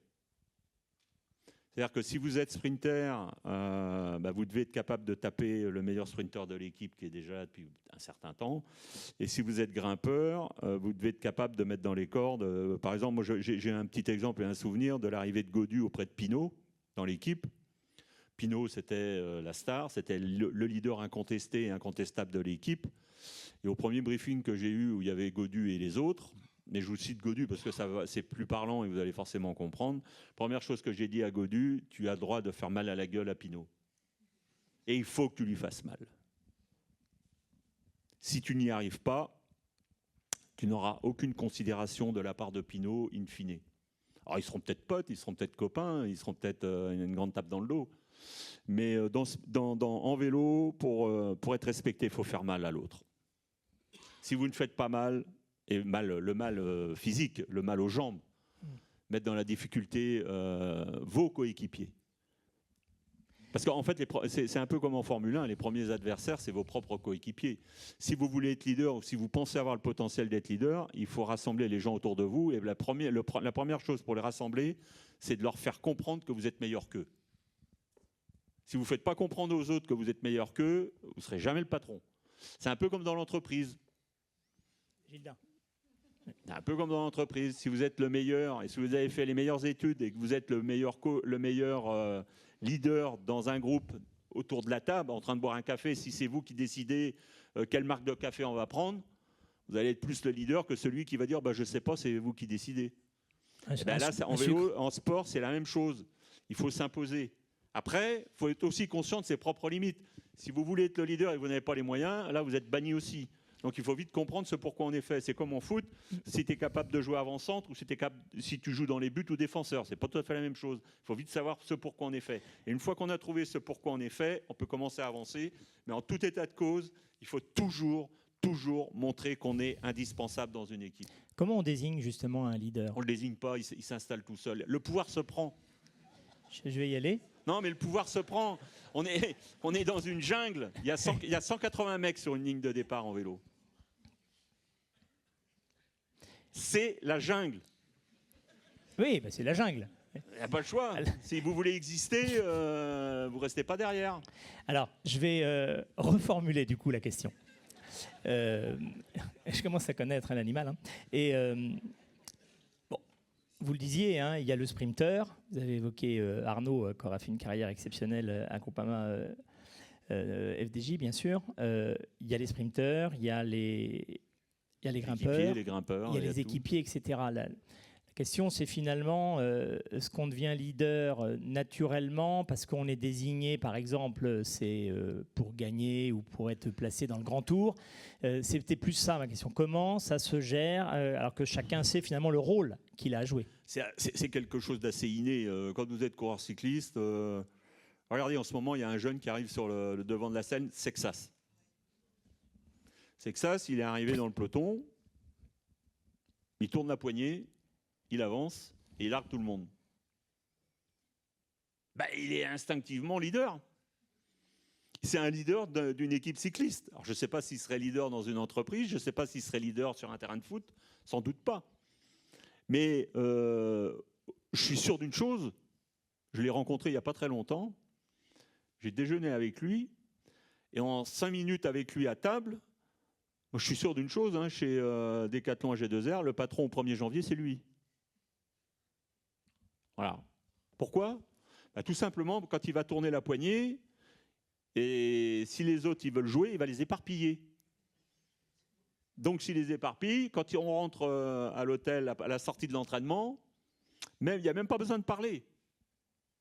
In fine, dans l'équipe Decathlon, tout le monde sait ou saura, ou sait déjà, ou a l'intuition de savoir que ce sera lui le patron.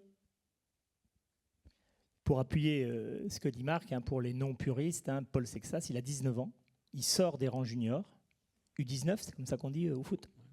Et c'est comme ça qu'on les appelle aujourd'hui. Hein. Il a fait ses premiers championnats du monde élite, et il a fait le premier français, 13e.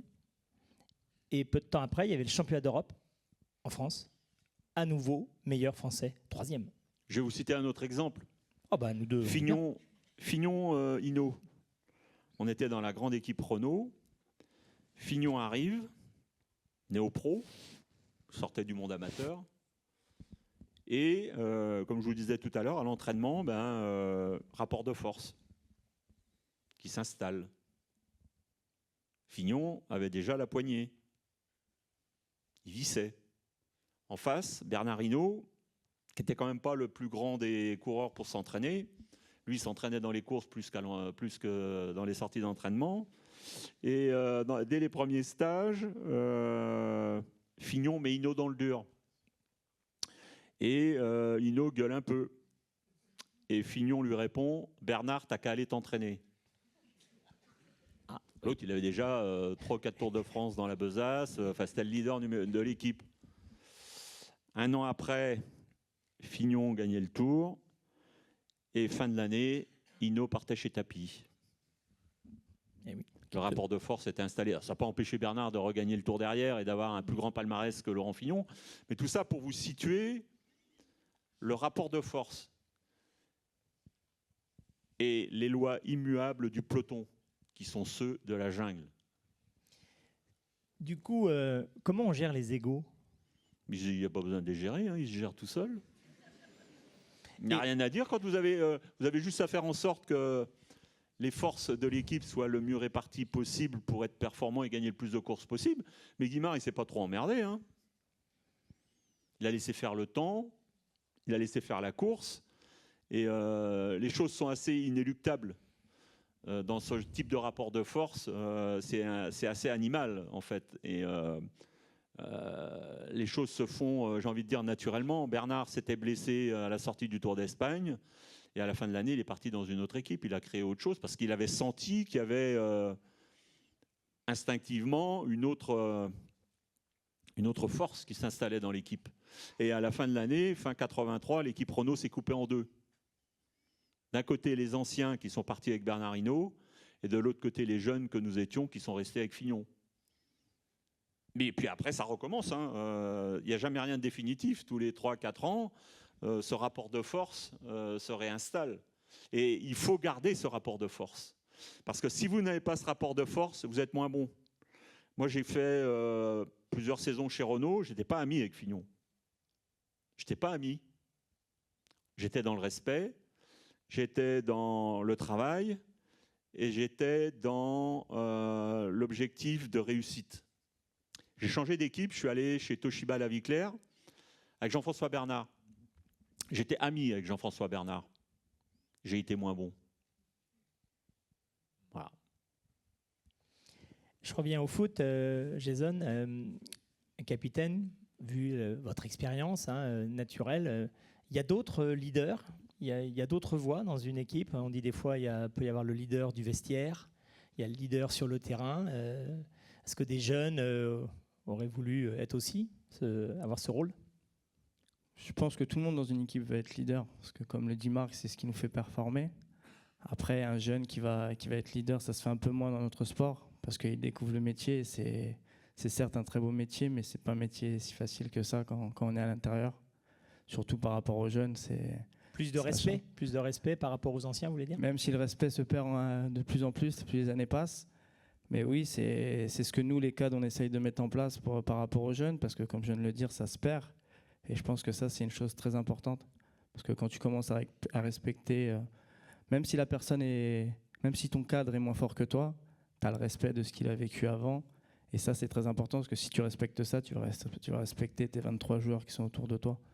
Et quand on est jeune footballeur, comme vous avez été quand vous avez démarré au Mans, en Ligue 2, on se dit qu'un jour, ça sera ça aussi, le chemin, apporter mon expérience, capitaine, en tout cas relais, leader naturel d'une équipe.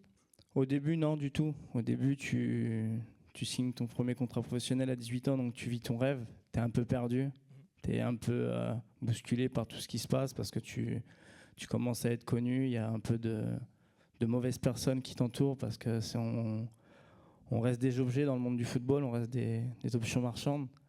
Donc tu as les agents qui viennent un peu te gratter, et c'est pour ça qu'il y a une belle carrière, mais peut-être pas que des bons choix.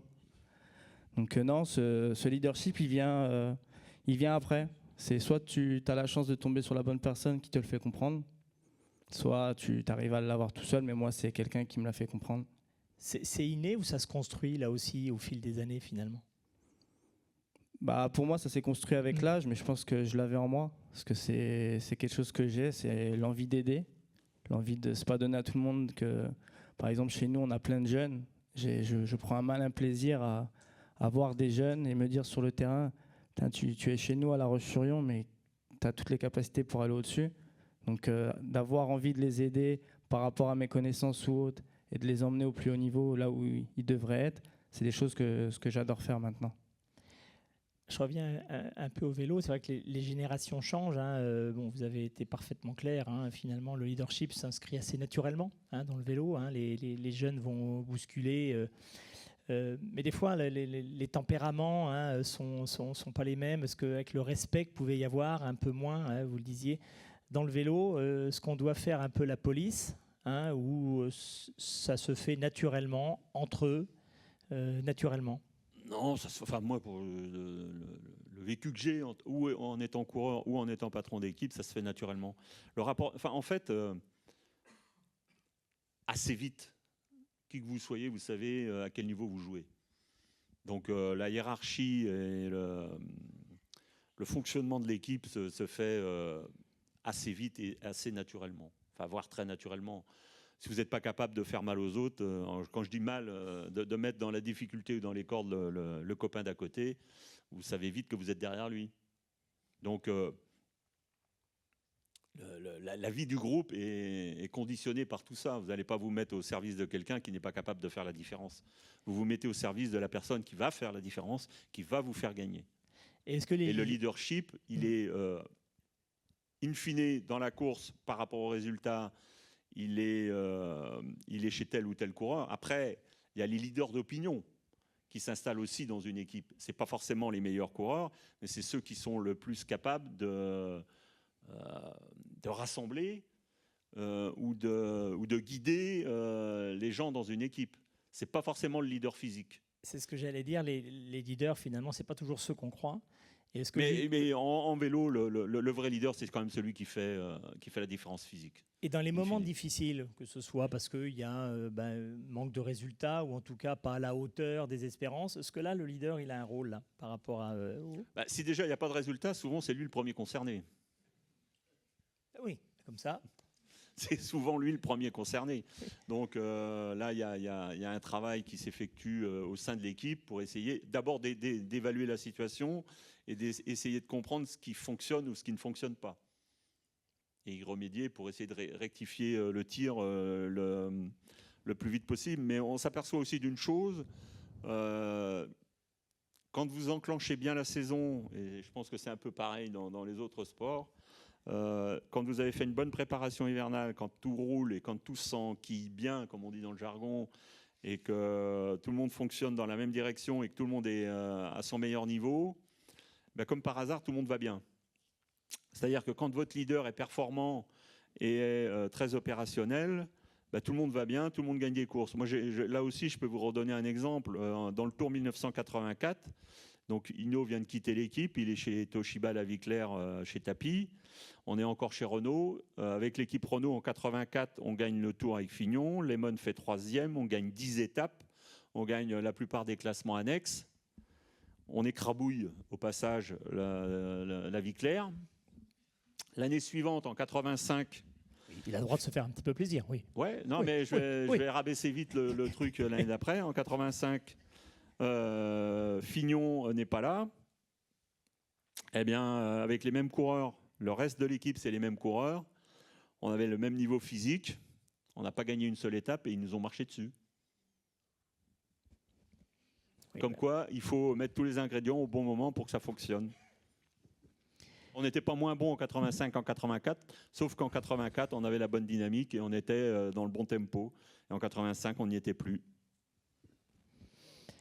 Très bien.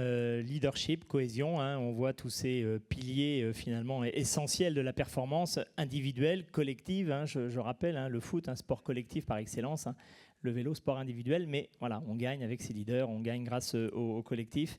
Jason, avant de vous libérer, peut-être quand même vous demander l'ambition. Je sais pas, bon, il y a l'entraîneur, en fait partie de l'encadrement, donc je fais attention quand même. Hein, entraîneur des U17 hein, nationaux, quand même. Hein. C'est quoi l'ambition là? C'est la montée. On joue clairement la montée. Est-ce qu'il y a d'autres, on va dire, objectifs intermédiaires?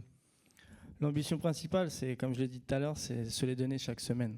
Parce que c'est très long. Comme tu viens de dire, Marc, quand la dynamique elle est bonne, c'est, pour moi, en tout cas, c'est là où c'est le plus dur. Parce que quand cette dynamique elle est bonne, c'est là où souvent on a un peu de relâchement.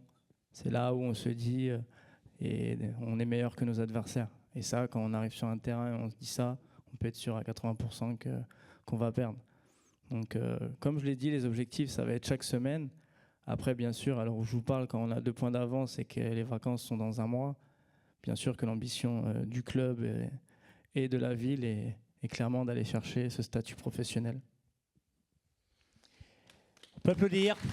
Bravo, c'est capitaine, leadership, hein, il a tout expliqué, exemplarité. Merci, on peut encore applaudir Jason Buaillon.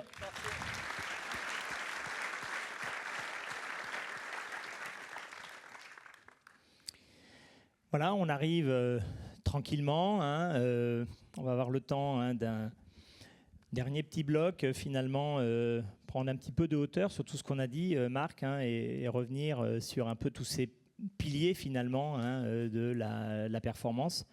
Je regarde, hein, on est dans le timing. Hein, on aura peut-être même le temps hein, de laisser la parole à la salle. Voilà, comme ça, s'il y a des questions hein, pour nos 4 invités, hein, bien sûr, hein, je pense qu'on aura le temps. On l'a évoqué, tous les leviers. On ne va pas forcément revenir. Là, je m'adresse vraiment aux managers hein, du coup, là, que vous êtes. Hein, et vous le disiez avec les exemples que vous donniez quand les jeunes arrivent hein, et puis ils doivent faire mal aux anciens.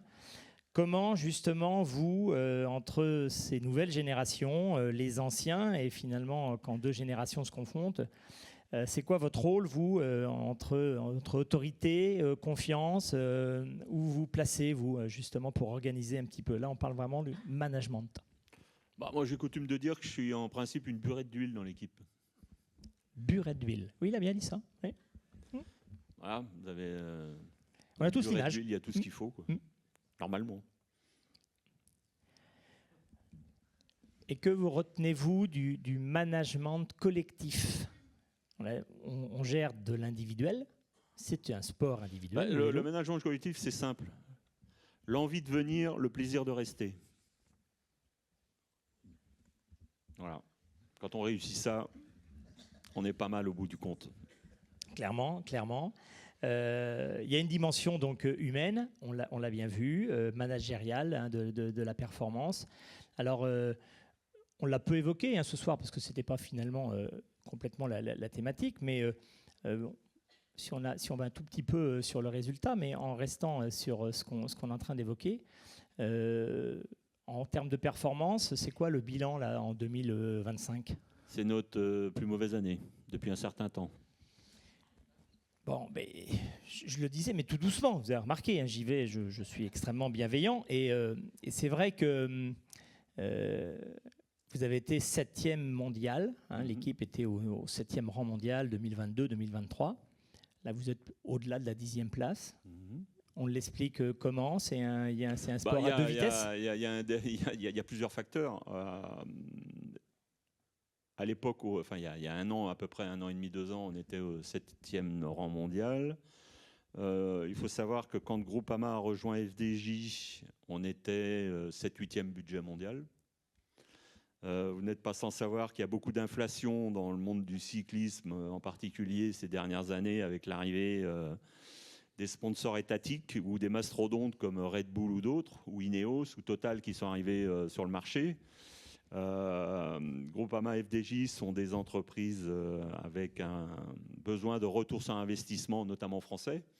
On est sur un équilibre financier entre le résultat et les sommes mises en adéquation pour aller chercher le résultat.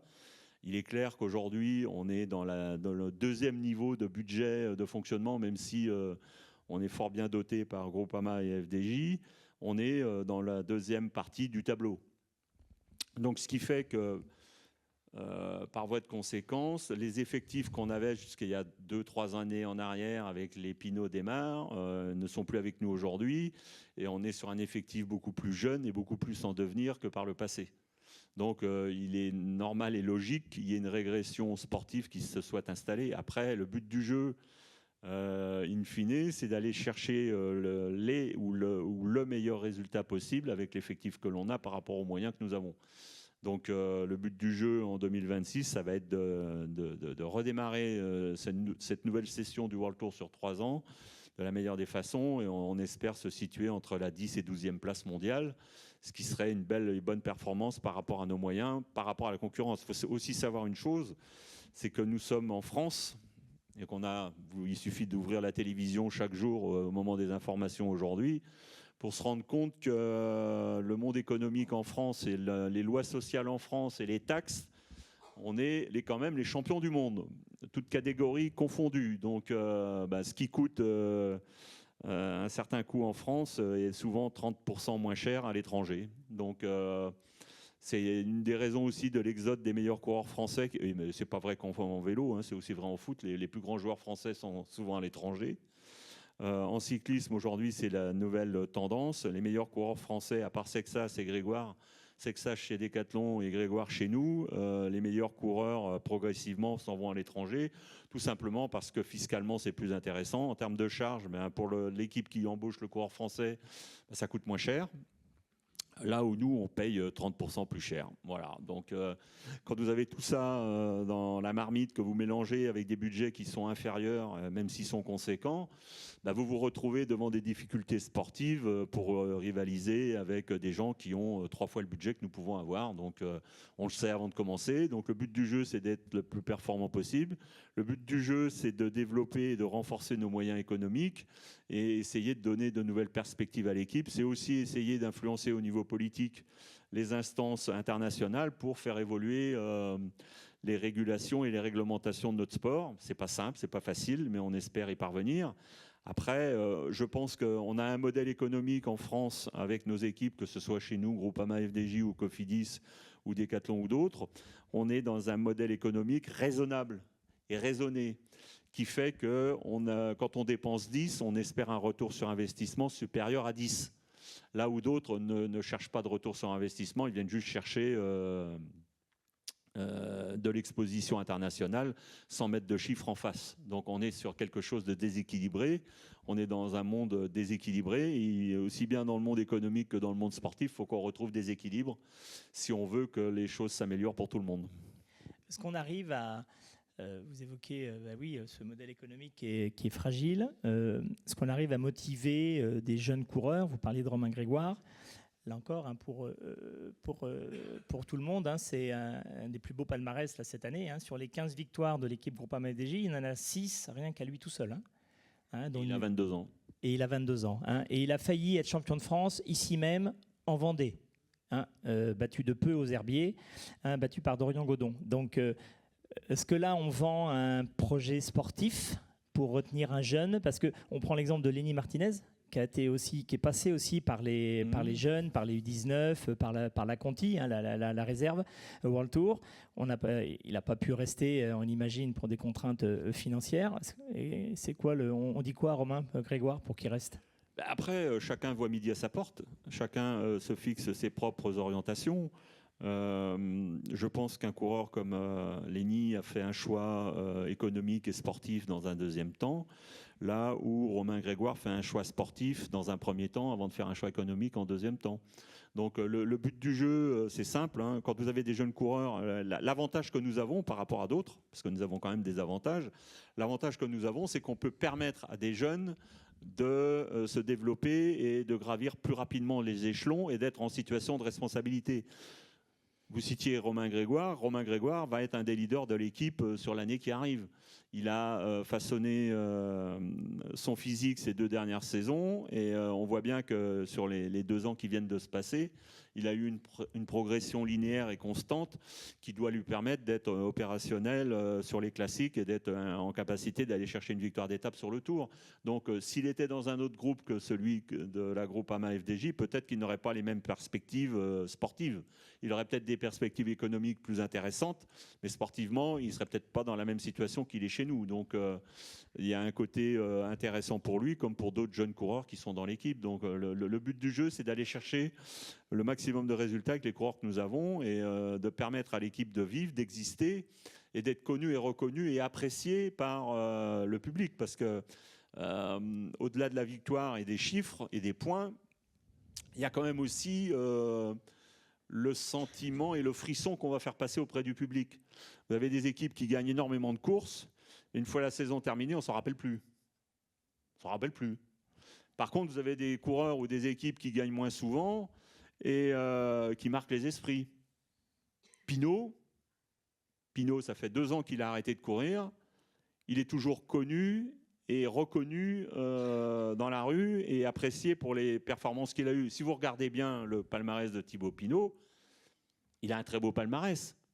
mais il a une notoriété et une reconnaissance qui est largement supérieure aux résultats qu'il a pu avoir. Pourquoi ? Tout simplement parce que Pinault, il a su transmettre quelque chose. Il a mis des émotions, il a mis de la passion, il a mis de l'identification. Pinault, on a envie de l'applaudir, et on a aussi eu envie de pleurer avec lui quand il était dans la difficulté et dans la défaite.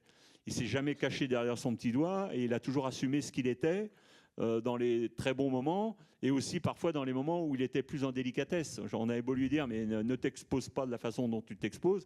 Mais en fait, in fine, au bout du compte, quand on regarde son cheminement et sa carrière, on a quelqu'un qui est identifiable et auquel les gens se réfèrent.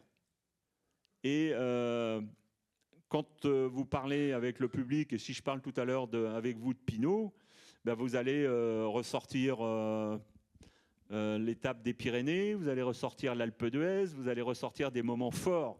Et ça n'était qu'une victoire d'étape, in fine. Mais en même temps, il a marqué les esprits et il a donné de l'envie et du plaisir aux gens. Et parfois, vous avez des gens qui gagnent X victoires, plusieurs étapes, plusieurs grandes courses. Et puis au bout du compte, il ne reste rien parce qu'il ne s'est rien dégagé. Et le manager que vous êtes, et on terminera là-dessus, on est plus fier de ses propres victoires. On rappelait tout à l'heure vos 2 victoires à Paris-Roubaix, c'est pas rien quand même, ou des victoires de son équipe. Moi, j'ai pris... Parce que moi, je pense à 2018, quand Thibaut Pinot gagne le Tour de Lombardie. On avait un Marc Madiot hystérique au bord de la route. Hystérique. Ah non, c'était pas au Lombardie. C'était pas en Lombardie, c'était l'étape du Tour. Au Tour. Ouais. Non, mais moi, je vibre plus et je vis mieux les événements en tant que patron d'équipe qu'en tant que coureur. Quand j'étais coureur, je vous le disais tout à l'heure, gagner Paris-Roubaix le dimanche, je savais que le mercredi suivant à la Flèche Wallonne, j'allais avoir mal aux jambes, donc j'étais dans la retenue. Quand j'ai un coureur qui gagne une belle et une grande course ou qui me fait vibrer, moi, le lendemain matin, j'ai pas mal aux jambes. Donc je peux savourer. Et ça sera la dernière question. Vous êtes un manager heureux aujourd'hui ? Après 28 saisons à la tête de l'équipe ? En fait, non. Parce que je suis toujours dans demain. J'ai pas posé d'ailleurs, comme je le fais d'habitude, quelle est la plus belle victoire, parce qu'en général, il me répond la prochaine. Ce qui est une belle réponse. Non, moi je suis c'est mon fonctionnement depuis que j'ai commencé à courir. Je suis toujours dans demain. Demain est plus important qu'aujourd'hui. C'est le mot de la fin, c'est trop beau. Merci. On peut applaudir Marc Madiot.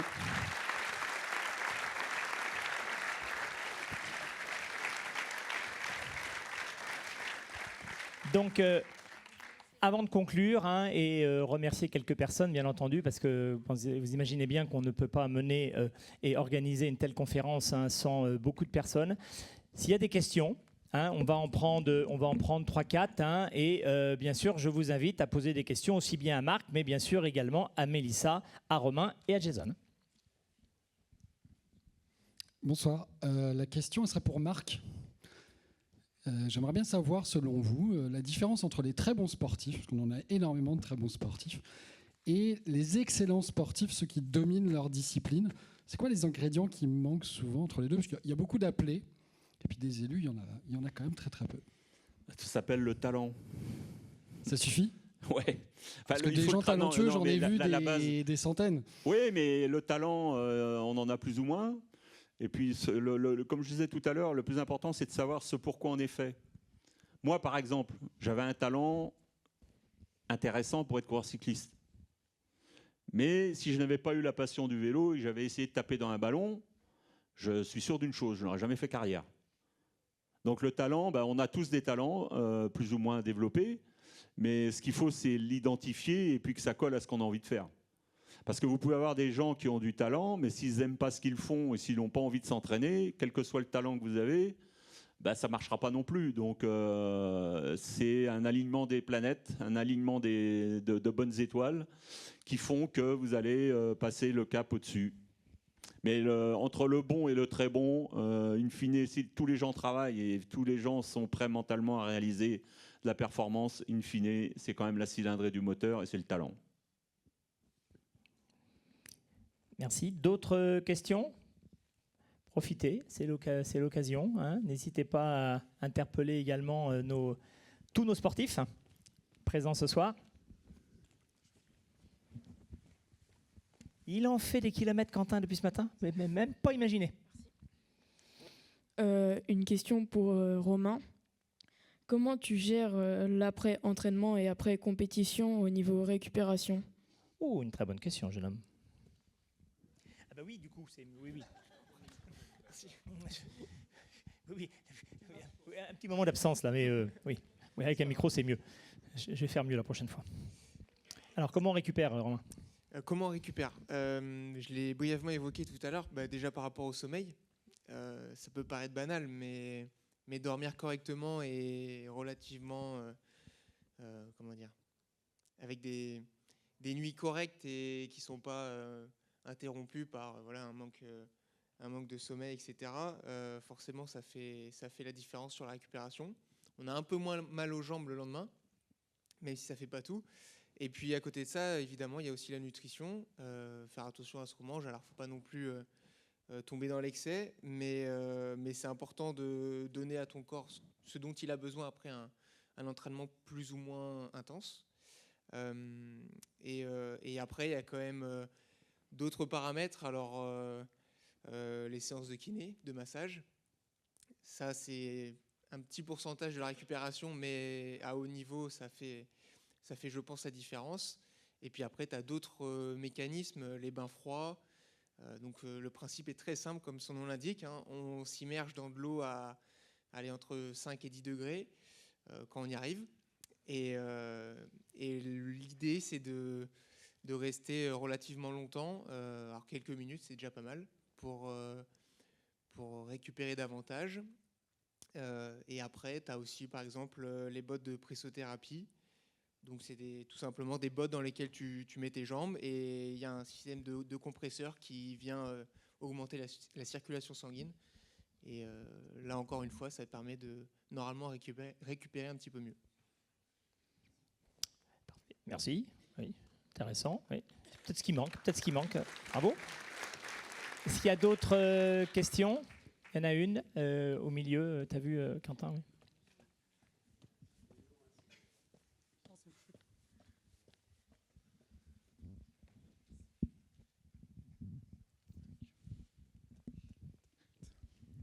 Elle s'adressait à Romain. J'ai eu la chance de l'avoir comme gamin en école d'athlétisme. Ah ben voilà.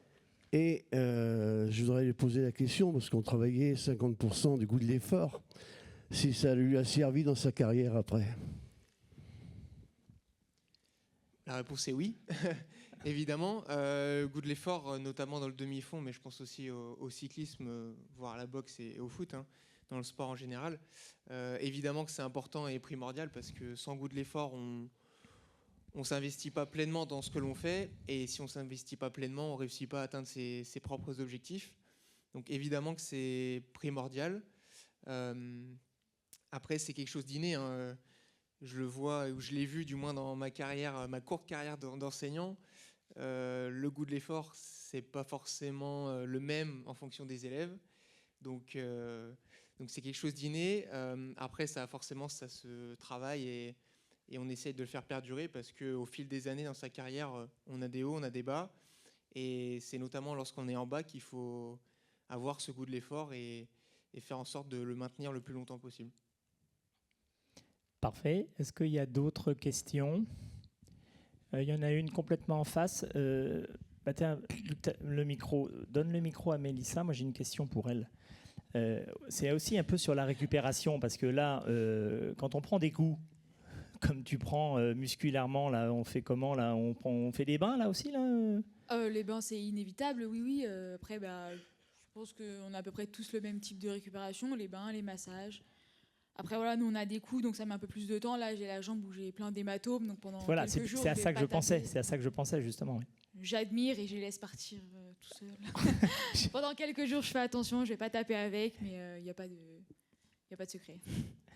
Ok, donc même combat finalement, sans jeu de mots, hein, même combat. Ouais, fallait la faire. Ouais.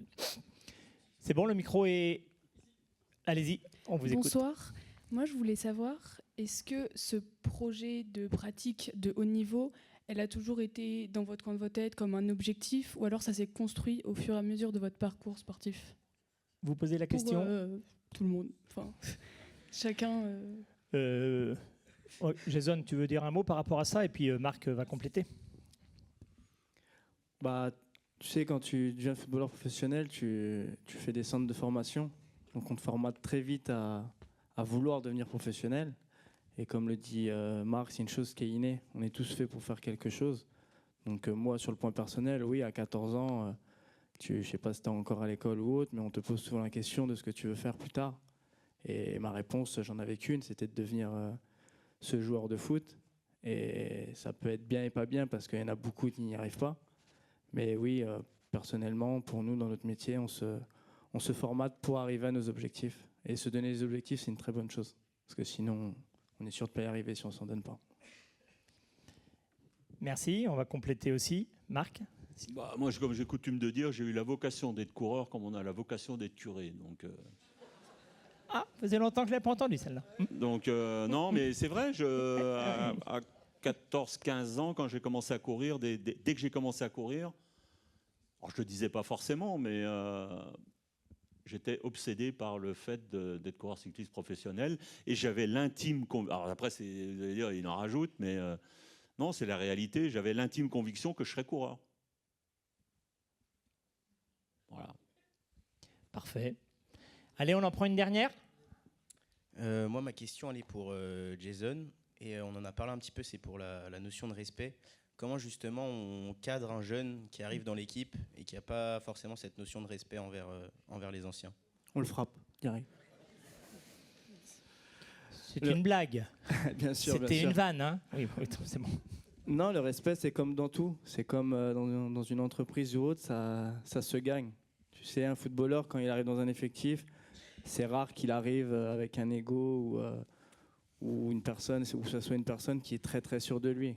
Une personne intelligente dans le football, il faut qu'elle arrive avec ses qualités et qu'elle arrive à rentrer dans ce groupe intelligemment. Et après, ça c'est notre rôle à nous. Comme je l'ai dit tout à l'heure, il y a le capitaine, il y a le staff et il y a 2-3 cadres.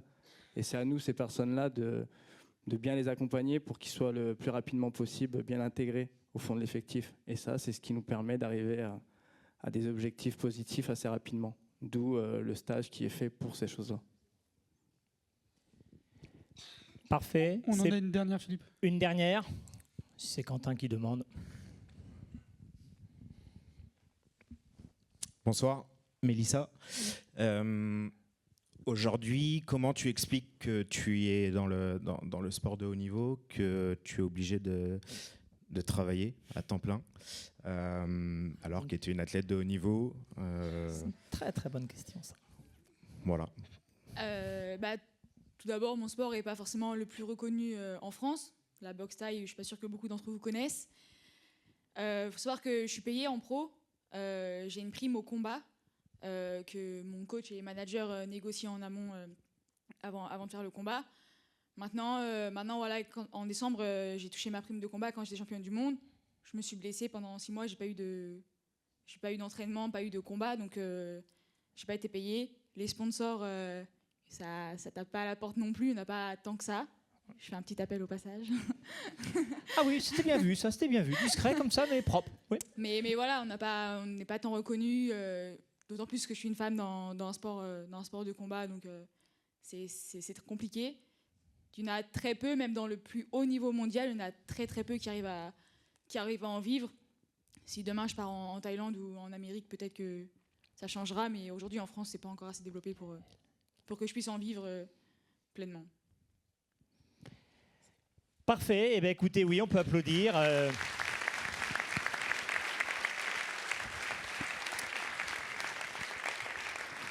On est cette fois au terme de cette conférence. Ça va être le moment des remerciements. J'espère que vous avez passé une excellente soirée, que cette rencontre était inspirante, pleine d'énergie, pleine d'authenticité. On va se remémorer donc l'intégralité, l'ensemble de nos invités. Il est venu de sa roche natale. Il est votre runner préféré. On avait la chance d'avoir ce soir Monsieur Romain Mornet.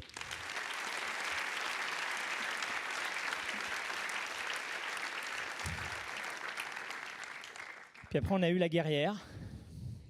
Je vais l'appeler comme ça, moi. Et en tout cas, elle sera à jamais la première championne du monde de boxe thaï, Mélissa Ozouf.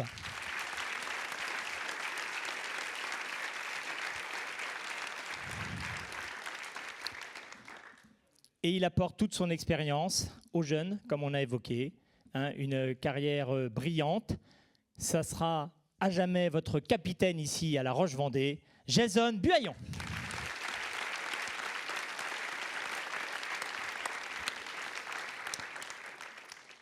Et il était notre invité d'honneur, bien sûr. Hein. On le remercie à chaque fois pour sa disponibilité, sa clairvoyance, j'allais dire, son franc-parler. Mais c'est comme ça qu'on l'aime. Il était là spécialement pour vous, Monsieur Marc Madiot.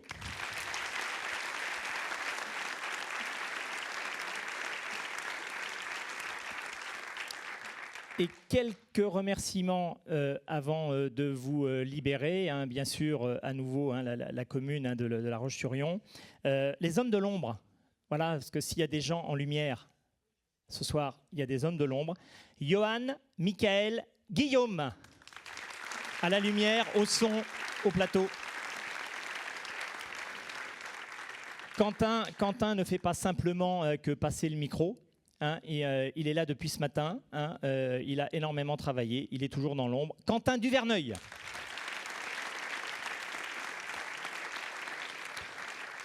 Et je remercie également, bien sûr, hein, la responsable communication hein, qui a tout mis en œuvre, hein, Pauline Bourvis.